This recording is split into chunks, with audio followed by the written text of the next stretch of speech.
The issue is, how do we identify and eliminate those non-value adding activities without detracting from our 95 to 97% availability, or without damaging or detracting from our safety performance? I think I see a perfectly logical way to do this, and to do it in a prioritized manner, prioritized both by safety and business.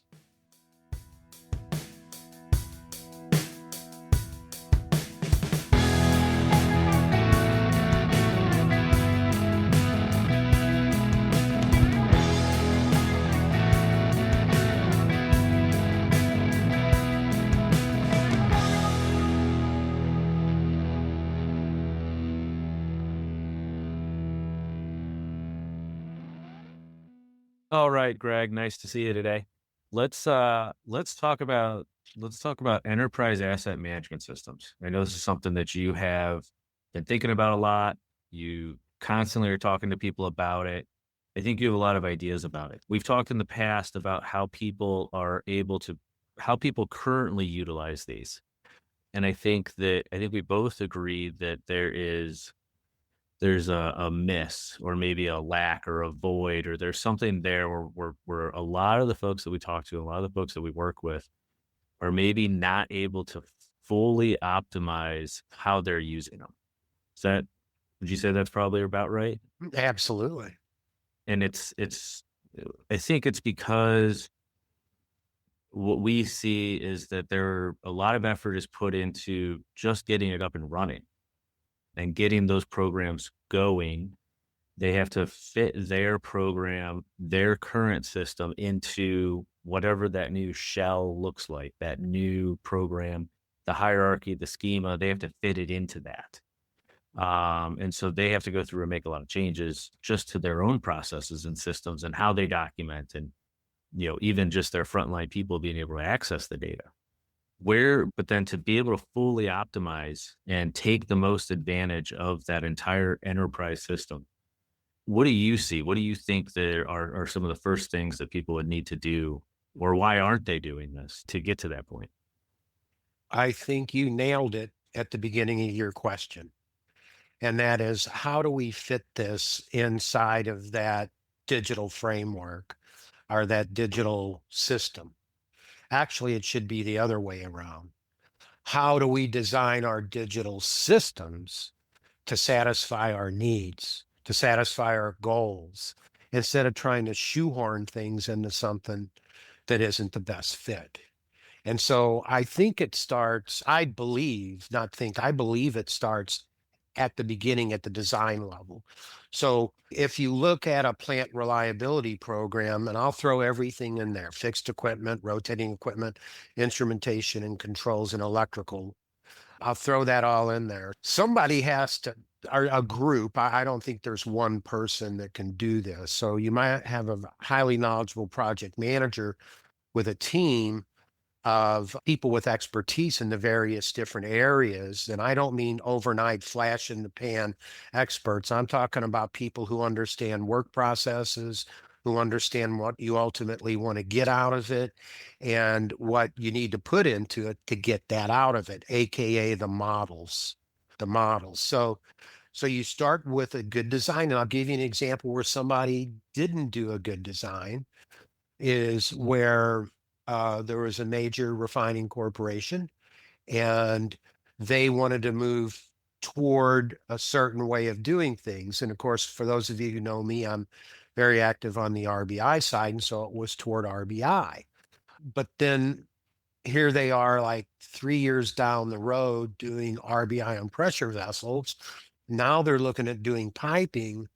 But when they started off down this road a few years earlier, they didn't consider other things that were going to be impacted or needed to be impacted to achieve their goal. And that is things like the naming conventions and organization of data in their enterprise resource planning tool, whether it's SAP or whether it's Oracle, whatever it is. So they were delayed a couple of years on being able to move forward. And they had to go back and do a bunch of rework. It took them 2 years to rework their organization and naming conventions in their ERP to be prepared. So that's the first thing, is that you really have to have a person or people engaged in this who understand the complete supply chain to get them to where they want to be.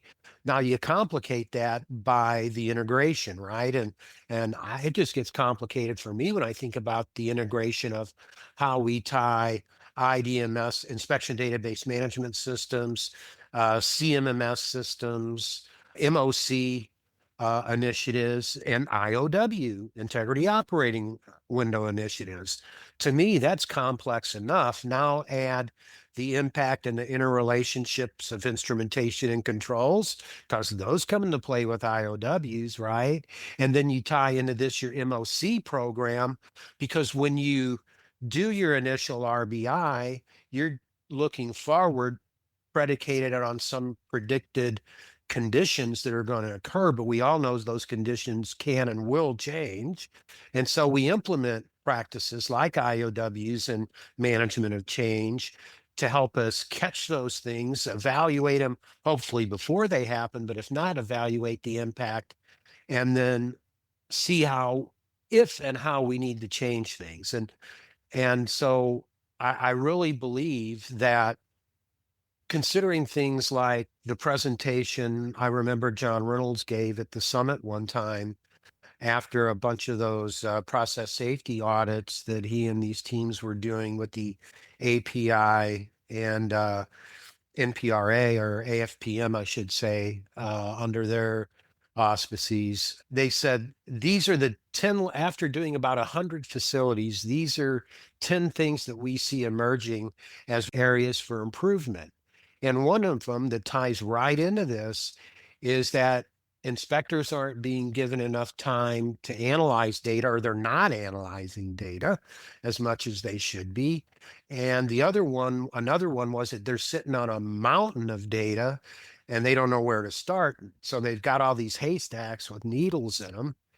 And so I tie all that to this because at the end of the day, things have to work together and be designed right. So you start with the design of a good framework, or a good, an IT system that you're going to be using for communication, data management, and so forth. That has to be well designed. You have to budget. You have to, number one, identify risks to achieving the end. I also recommend that you start out identifying critical success variables. In other words, what are those 5 or 10 things to constantly keep in front of the management team to make sure we stay on track and don't get distracted by the next shiny object? Of course, it needs to be flexible. One of my favorite sayings, management sayings by Dwight Eisenhower, was that plans are worthless, but planning is everything. And of course, he wasn't saying that a plan is worthless. What he's trying to get across is that this is fluid. It's fluid. A lot of things are changing, things are happening. And how do we adjust on the fly to make sure that we address those things as they change? We identify risks as they emerge and we deal with them beforehand. So that's where we start with that. And so, just to give an example, an owner operator says we're operating at a 95 to 97% availability, and we like that. We're good with that. We're in the top quartile with that. What we don't like is we're in the bottom quartile with what we're spending to achieve that. So they want to be in the top quartile both ways because they have some competitors that are in the Bo top quartile. bottom quartile meaning they're spending the most, right? Yeah, they're Yeah. spending way too much money to achieve those results compared to their competitors. So in order to remain competitive, they got to up their game. Here we are. And then now let me start with RBI. So what they want to do is identify non-value adding activities and practices they've accumulated over the decades. They want to identify those things, and they want to take the resources from those things and move them over to the areas where they're going to get a greater ROI, but they don't want to detract from or damage that 95 to 97% reliability number in the process. And they also don't want to damage their safety performance. They want to get better in both aspects. So they need people who really understand honestly what's going on to make those recommendations or processes or systems. But so how did they do that though, right? Because you started out by saying that there was a somebody that you worked with where they started in one spot, they started with just the equipment, but they didn't have. It sounds like they didn't have the full picture in mind. Correct. So now that's probably how a lot of folks have been. I think that it's hey, let's just get started with something and then we'll figure it out from there. Do you have to bring in the right people? Do you have to like what do you think is the first step? Is it that if you're gonna put this program in place, like we've got separate sets of people here, right? We have folks who have already started down this path and now they have to figure out how to backtrack and reroute everything. And then you have folks who are just looking to get started for the first time.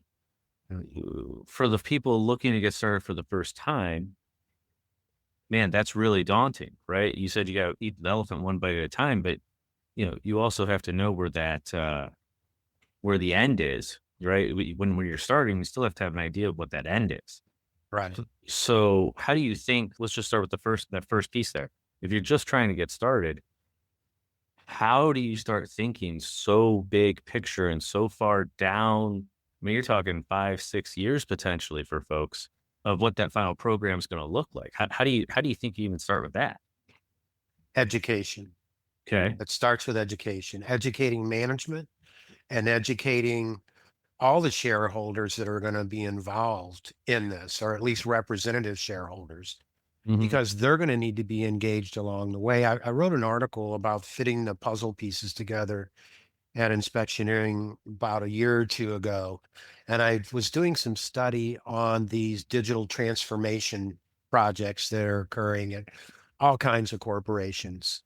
And one of the things that hit me big time, and I really it resonated with me, is that number one, you got to change your perspective.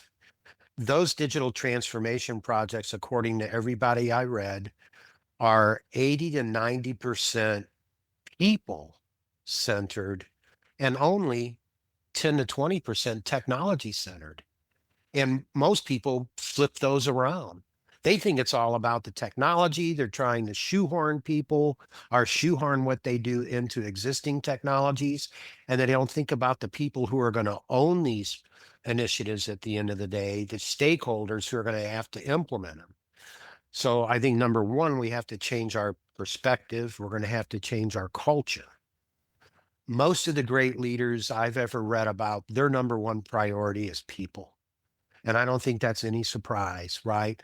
And then you get the accountants who get scared that they're going to put people over profits or not know how to balance it and all that stuff. So I think we have to have our own internal, what do you call them, brutal honesty sessions with ourselves about what our real motivations are. So it comes down to motivation too, which again is a cultural thing. And there's an old saying that says the fish stinks from the head. So that means that that culture has to be modeled and exemplified from the top on down. And it's about people, it's about engaging people, engaging them in the process. If I firmly believe, and I've seen it in practice, that if you engage the right people, you'll do a pretty decent job of designing this thing from the get go. But you've got to engage the right people. Now, I always compared it to the master sergeant, right? The guy that's out in the field, the guy that's with the troops, the person that sees what's happening in the trenches, and the person who understands at least up to the lieutenant level or the chain of command what things are happening. And top level management is more dependent on that than they realize, to have those excellent people in the field who are feeding them unadulterated information so that they can make the best decisions. So it is definitely a culture thing, and people have to understand what's in it for them. So, how is it going to make my job easier? How is it going to make my company more successful? how is it going to free me up to be more productive in other areas? And then on top of that, that's an ROI. That's a return on investment. On top of that, is this thing, what ROI is it going to yield business wise at the end of the day? And so if we define those things up front, we come up with a good plan, and we have those critical success variables. We've engaged the people who are going to own it at the end of the day and make them part of the decision making process. Also understand exactly how it's going to impact their work processes, because a lot of these new initiatives are being put on to people that already have other things to do. And so they're going to feel overwhelmed, and you're going to be spinning your tires in the mud, to use a colloquialism. You're not going to be making much progress because the people are having trouble understanding exactly what to do, when to do it, how to do it. So I think education comes first, designing the system well, and continuing in that education process. I can give you an example of what helps me get my head around this if you'd like to hear it. Sure. Yeah. What do you got? When I think of this, okay, how do I identify and eliminate non-value adding work practices, um, and do that, in fact, not only without damaging or detracting from the 95 to 97% reliability, or without detracting from our fantastic OSHA reporting benchmarks and variables? How do I do that? Again, I think of the RBI process, but it's a similar process, can be applied to, of course, with the appropriate changes to instrumentation and controls, to about everything we do. And that is, during the natural course of an RBI process, you're identifying right up front what your risk drivers are, what your most susceptible pieces of equipment are. You're prioritizing things based on probability of failure and consequence of failure. You have a very systematic, organized process. You vet things that you don't have the precise information for, or accurate enough information for, with qualified people to vet those things. It's a very structured process. But what we're doing is we're finding the needles in the haystack. Nothing's perfect. We will improve over time. But I think two other things that need to go along with this to assure continuous improvement and to help us make the proper adjustments over time are a robust root cause analysis program and a robust management of change program.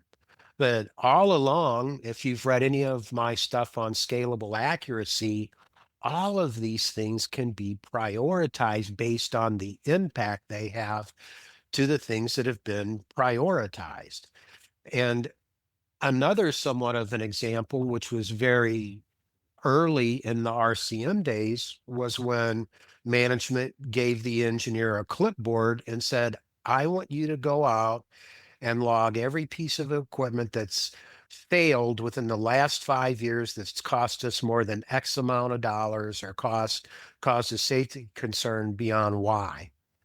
And that became, then they would prioritize those lists based upon the criticality or consequences of loss. They would prioritize those, and that became the bad actor list. And most people are still operating off of that today in the RCM world. So those are just two examples of ways we can begin to get our heads around these things, and to get those processes in place that find the needles in the haystack, that prioritize those needles in a haystack. And I think too, another thing we got to realize, that especially in the early days, but it will continue on, that these processes are going to identify a lot of questionable things. I shouldn't say a lot, but questionable things, which is okay. Like, this thing and this thing are telling me something different, and they're supposed to be the same thing, but I'm getting something different. It doesn't mean something's falling apart. It doesn't mean something's getting ready to blow up. It's just like, if you would, in American football, or where it's like I'm throwing, let's say I'm throwing up in soccer, I'm throwing up a yellow card, not a red card. Okay, this is something we need to look at, and we need to consider if this is going to be a continued issue. But the red card says, hey, this is really important. This is really critical. We got to address it now. But there's going to be a lot of times, and the reason why I said you'll see it more in the beginning than later, because in the beginning, we're addressing the quality of our data, the quality of our databases. We're just learning, we're developing a new understanding, and we're learning how to adjust our critical thinking skills according to what we have in front of us now as tools and programs, frameworks and processes. So anyway, I hope Well, that helps. okay, so that's looking at the front, getting it off the ground, but how do what advice or what do you see that's worked for folks who've already have a path and realize that that path was built with one end in mind, but now they're realizing, oh, we need to pivot because we have the potential, we have the capability to bring in a much larger umbrella of what we're trying to do. So what have you seen that has worked when it comes to making that pivot? Number one, don't take your eye off the ball. We've, when we get into these initiatives that affect a lot of people, cross functional, cross disciplinary, we want to make sure that we don't neglect the processes that we have in place today and complying with the codes and standards we have today. So, number one, let's not take our eyes off the ball. We've got to continue doing a great job of mechanical integrity, fixed equipment reliability, rotating equipment, so forth and so on. And we have to be compliant with codes and standards. So the other thing too, and just because this is what I see as emerge, is instead of dumping these new initiatives on people that are already potentially overloaded, identifying leads or coordinators for the different areas and making sure they're collaborating and they're getting the input from the people. Another thing that people often forget is when you started off down this path for this transformation, digital transformation type of project or whatever it is, you set off down that path because you were expecting a certain return on investment for making these changes. You've got to keep that out in front of the people. As you progress, record the successes, share those successes, right? And share the learning experiences. Another thing, too, is simultaneously, something I mentioned earlier, is building a robust root cause analysis culture in your company, right? So one of the things that the companies realize they have a lot of unstructured data in their databases and a lot of incompletely filled data and data that lacks credibility. So the more disciplined we can become at, and I think we have to be reasonable at the same time too, right? So there, if you have a robust failure analysis program, I would fully expect that it gives clear delineation on what level of detail you need to get to for that root cause analysis based on the criticality of that failure or that potential failure, or if it ever happens again. And whatever you, so if you have a robust program, which means that it's prioritized, so people don't feel like they're doing stuff that really isn't adding any value. Let's not overload the people on the front lines with getting data that's not going to bring the value. It has to be commensurate with the payoff or what you're trying to manage. So that's number one. And I'd say that for any process. So that and a robust MOC program, because those sit right at the heart of continuous improvement. Evidently, something happened we weren't expecting or planning for, and it happened. We had a leak. What do we need to do to change? And then clearly communicating that. And I believe too that if you have a good enterprise asset management program, you'll be able to push those changes out over the organization, and you'll be able to do it in an effective way that whole process becomes institutionalized eventually. But I believe that for a period of time, we're going to have to really be disciplined about this. And of course, when it gets institutionalized, it's almost second nature by that point. But what has to drive it is seeing you're getting the value from it. It's like if you switch over to somebody new to manage your savings investment program, you don't just give them the money one day and then 30 years later see how it did. You're going to be tracking that along the way. You're going to be developing your own key KPIs to try to say, hey, is this person doing a good job or not? Or am I getting the return I expected? It's the same with this stuff, right? So you've got this big fancy schmancy software company that sold you this multi-million dollar program. Say you paid $5 million. Companies are spending 50, probably more million to implement some of these in actuality. But they're claiming you're going within 5 years, you're going to get a 5 times return. How many people actually track that? How many Yeah, it's tough. people look at that? But if we were doing that and we could see, yeah, we are making progress. My savings is growing. Yeah, I hit a little dip here or a little spike there, but I can see I'm working toward my goals and then rewarding people for achieving what they're doing, right? Along the way. I've seen some companies who are very good at that and some companies that weren't. And I'll give you an idea that goes back to the discipline, a discipline example. I remember in the early days of RBI when we were working with a certain major integrated oil and gas company, they said, we're not going to implement a single RBI until all of our corrosion control documents are complete. When that's done, then we'll go after RBI. And that wound up being a very prudent decision for them. It really set them up for success and understanding how a lot of that stuff was going to fit together because they also weren't doing CCDs in a vacuum. They were doing CCDs with a vision toward RBI. And in order to do that too, they had to consider the IDMS. And at the same time, they were considering the CMMS, which was connected to the ERP. So that discipline really helped them a lot in design of their overall FERMI or fixed equipment reliability mechanical integrity program. Wow.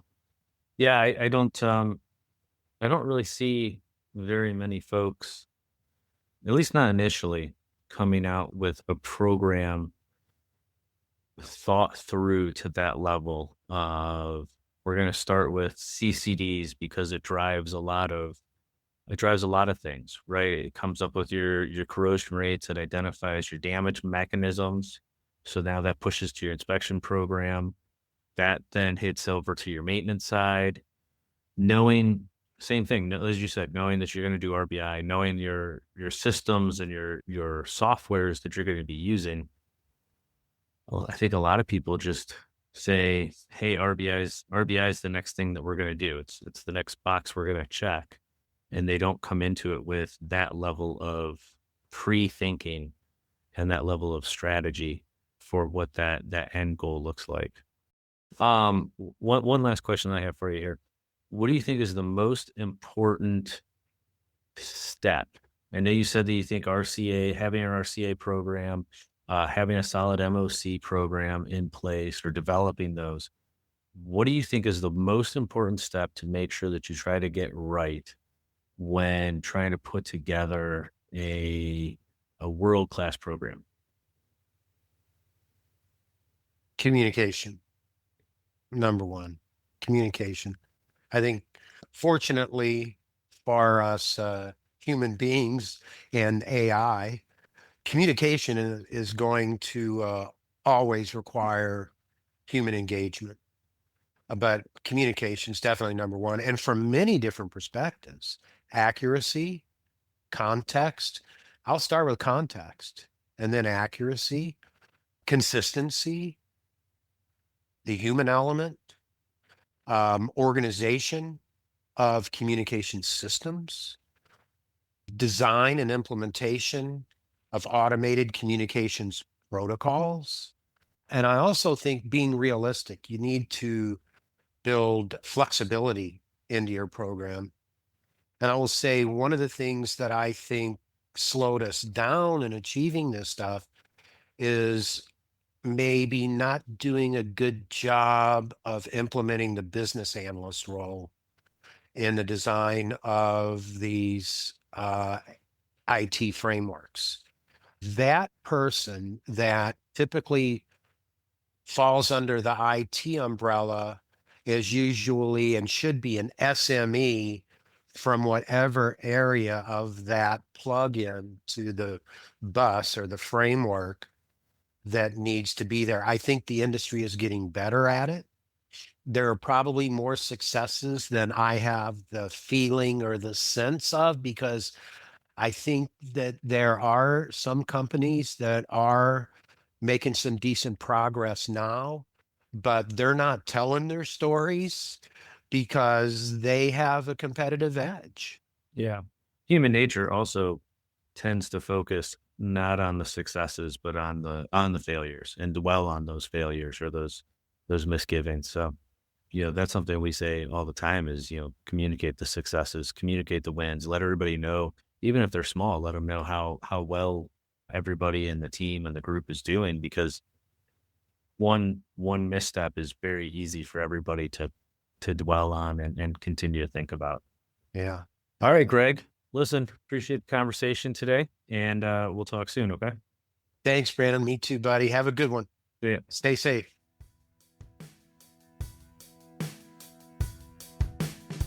Thank you for listening to Upon Further Inspection, a mechanical integrity podcast. This episode was co-created by Inspectioneering and Core Solutions. Our producers are Nick Schmoyer, Jocelyn Christie, and Jeremiah Wooten. This podcast is for informational purposes only and does not constitute legal or professional advice. Listeners should seek their own qualified advisors for guidance. If you enjoyed this episode, please join us next time wherever you listen to your podcasts. Until then, stay safe and stay informed.